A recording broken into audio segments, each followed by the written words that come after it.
Defense Updates has reached more than 150,000 subscribers. We're genuinely thankful to our viewers. You keep us going. We don't dilute your video watching experience in this channel with sponsored products. If you like what we're doing, kindly support us at Patreon.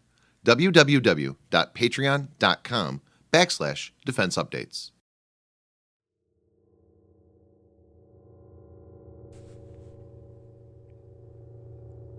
North Korea said Wednesday that it had successfully tested its HWASONG-15, a newly developed ICBM that could deliver heavy nuclear warheads anywhere in the continental United States. State news agency KCNA called the missile the most powerful ICBM and said it meets the goal of the completion of the rocket weaponry system development set by the DPRK, or the Democratic People's Republic of Korea. North Korea had fired the intercontinental ballistic missile on Tuesday. It flew both higher and longer than previous such launches, a bold act of defiance against President Trump after he put the country back to a list of state sponsors of terrorism. The president reacted cautiously to news of the launch, stating, "It's a situation that we will handle." In this video, Defense Updates analyzes the missile test and looks at how the missile can be stopped by the US. Let's get started. Number 5. Defense Secretary Jim Mattis expressed concern, emphasizing what he said were technical advances on display in the 53-minute flight, which began when the missile was launched northeast of the capital, Pyongyang, and ended nearly 600 miles to the east when it landed in the Sea of Japan.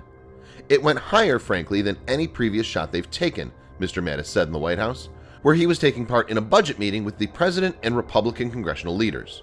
"The bottom line is, it's a continued effort to build a threat, a ballistic missile threat that endangers world peace, regional peace, and certainly the United States," the defense secretary said. David Wright of the Union of Concerned Scientists said that if the missile hadn't been lofted into the sky and had flown on a standard trajectory, it would have been capable of traveling 13,000 kilometers or 8,100 miles. Such a missile would have more than enough range to reach Washington, D.C., and in fact any part of the continental United States, Wright said in a statement, though he noted that range probably wouldn't be possible if the missile were fitted with a heavy nuclear warhead. The Center for International and Strategic Studies, which closely monitors North Korean launches through its Beyond Parallel initiative, said historical data shows that Pyongyang is set to significantly ratchet up its testing in the first half of 2018. The U.S. believes Pyongyang may be able to put a miniaturized warhead on a missile sometime in 2018, giving it the theoretical capability to launch a missile with a warhead atop it that could reach the U.S. Number 4.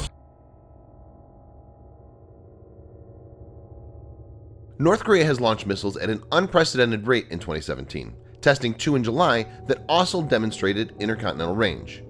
Before Wednesday's test, North Korea had fired 22 missiles without active warheads during 15 tests since February.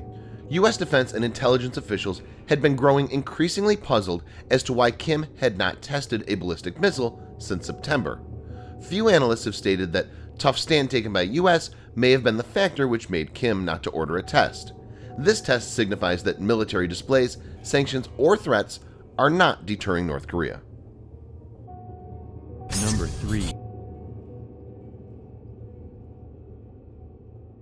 Long-range missile of North Korea, HWASONG-12, HWASONG-14, and the latest HWASONG-15 are transported on a Transporter Erector Vehicle, TEL, but launched from a detachable platform on a concrete pad. Hence, the missiles are dependent on pre-assigned sites for launch and are vulnerable against preemptive strikes. North Korea doesn't have these missiles in hardened silos, so a modest strike could disable its launch. North Korean threats have meant it's in constant surveillance by the US, South Korea, and Japan. These assets include satellites, land-based radar networks, and reconnaissance aircrafts. North Korean missile program is still not mature, and pending launches need elaborate organizational work and are detected as the missile is made ready for it. Now, let us look at 2 options the US has to stop a North Korean missile. Number 2. The U.S. has an undisclosed number of Virginia-class submarines and Arleigh Burke destroyers deployed in Korean waters. These are capable of launching Tomahawk cruise missiles. The Tomahawk land attack missile is a long-range, all-weather subsonic cruise missile. The missile has a range of 1,000 kilometers to 2,500 kilometers depending on variant. It can carry a 1,000-pound, that's 450-kilogram, nuclear or conventional warhead. The missile is very accurate and capable of long-range precision strikes, making it apt for targeting launch sites. A barrage of 3 to 5 Tomahawks will not only be able to take out North Korean ICBM on the ground, but will also be able to reduce the launch site to rubble. Number 1. The US has multiple stealthy aircraft like the F-22 Raptor, F-35 Lightning, and B-2 Spirit bomber. North Korea's mix of old Soviet-era surface-to-air missiles, SAMs, which includes the S-75, S-125, S-200, and Kavadrat, are incapable of detecting these aircrafts and hence cannot target these. The situation remains the same for the North Korean Air Force.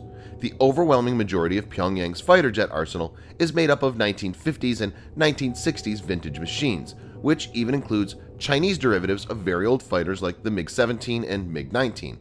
The MiG-29 is the Korean People Army Air Force's most modern fighter, and it operates approximately only 40 of these.